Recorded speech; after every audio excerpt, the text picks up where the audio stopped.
Hello, welcome to my channel. This is mister Pavan. ఈరోజు నేను చెప్పేటువంటి అంశము దుబాయ్ వీసాలు. దుబాయ్ వీసాలు వచ్చేలకి 4 రకాలుగా ఇస్తున్నారు టూరిజంకి సంబంధించి. అది ఒకటి ఏఐ స్పెషలిస్ట్ వీసా, అంటే ఆర్టిఫిషియల్ ఇంటెలిజెన్స్ స్పెషలిస్ట్ వీసా ఒకటి, ఎంటర్టైన్మెంట్ వీసా ఒకటి, అదే రీతిగా event visa, and fourth one వచ్చేలకే క్రూజ్ షిప్ వీసా అని చెప్పేసి ఈ 4 కేటగిరీస్‌గా డివైడ్ చేశారు. ఇందులో ఏఐ ఆర్టిఫిషియల్ ఇంటెలిజెన్స్ వీసా వచ్చేలకే ఒక కంపెనీ అనేది స్పాన్సర్ చేసినట్లయితే ఈ వీసా అనేది దుబాయ్ గవర్నమెంట్ వారు రిలీజ్ చేయడం జరుగుతుంది. అదే రీతిగా ఈవెంట్ వీసా అంటే అక్కడ ఏదైనా ఈవెంట్స్ ఆర్గనైజ్ చేయడానికి సంబంధించి మన ఇండియన్స్, అదే రీతిగా ఆంధ్ర సినిమా స్టార్స్ వీళ్ళంతా ఈవెంట్ సంబంధించి దుబాయ్‌లో కూడా కొన్ని ఈవెంట్స్ చేసుకుంటూ ఉంటారు. అలాంటి వాటికి ఈవెంట్ వీసా అని చెప్పేసి మనం అంటూ ఉంటాం అనమాట. అండ్ థర్డ్ వన్ వచ్చేలకి ఎంటర్టైన్మెంట్ వీసా. ఎంటర్టైన్మెంట్ వీసా అంటే ఏంటంటే లీజర్ హాలిడేస్. మనకున్నటువంటి లీజర్ టైం, ఖాళీ టైము మనం ఎంజాయ్ చేయాలి. అనేక ప్రాంతాల్లో ఉన్నటువంటి వింతలు, విశేషాలు, అక్కడ ఉన్నటువంటి కల్చర్స్ చూడాలి అనుకున్నప్పుడు ఈ ఎంటర్టైన్మెంట్ వీసా అనేది మనకు ఉపయోగపడుతుంది. అండ్ ఫైనల్లీ ఫోర్త్ వచ్చేలకే cruise ship visa. Cruise visa అంటే ఏంటంటే మనకి సముద్రాల్లో ఉన్నటువంటి పెద్ద పెద్ద నౌకలు ఉంటాయన్నమాట. వాటిని క్రూజ్ వీసాస్ అంటారనమాట. క్రూజ్ వీసాకి అప్లై చేయాలనుకుంటే మల్టిపుల్ ఎంట్రీకి జర్నీ చేస్తుండాలి. అది చేసిన తర్వాత మనం ఇది అప్లై చేసుకున్నట్లయితే క్రూజ్ షిప్ వీసా అనేది వస్తుంది. అసలు ముందు దుబాయ్ వీసా అప్లై చేయాలి అని అంటే మనకు కావాల్సినటువంటి డాక్యుమెంట్స్ ఏంటి, అసలు ఎట్లా వస్తుంది? మన పాస్‌పోర్ట్ వచ్చేలకి అట్‌లీస్ట్ 6 మంత్స్ వ్యాలిడిటీ ఉండాలి.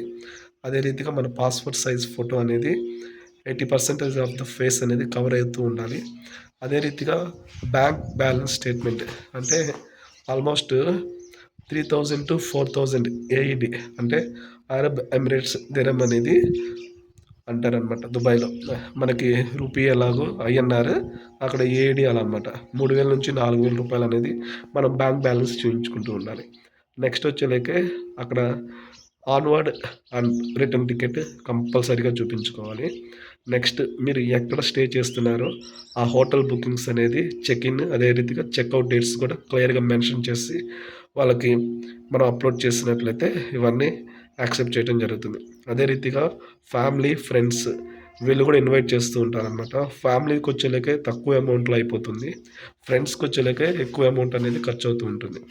నెక్స్ట్ వీసా ఛార్జెస్ ఎంత అవుతాయి దుబాయ్‌కి? దుబాయ్ వీసా ఛార్జెస్ అనేది చాలా తక్కువగా ఉంటుంది. చాలా చాలా అంటే చాలా కాదులెండి, తక్కువగా ఉంటుంది. మినిమమ్ 6,000 నుంచి మాక్సిమం 18,000 రూపాయల వరకు ఉంటుంది వీసా ఛార్జెస్ అనేది. ఇందులో వచ్చేలకే ఎట్లా అంటే కేటగిరీస్ ఉంటాయన్నమాట. 30 days single permit, 60 days single permit, 30 days multiple entry, 60 days multiple entry, next 5 years visa, ఇలా ఉంటూ ఉంటాయి అనమాట. అదే రీతిగా 14 డేస్ బిజినెస్ వీసా అని కూడా ఉంటుంది. ఇవన్నీ ఉంటుంది. వీటికి ఒక్కొక్క కేటగిరీకి ఒక్కొక్క ప్రైస్ అనేది వాళ్ళు సెట్ చేసుకొని పెట్టుకున్నారు. ఇవి దుబాయ్‌కి సంబంధించినటువంటి కొత్తగా వచ్చినటువంటి వీసాస్ అనమాట.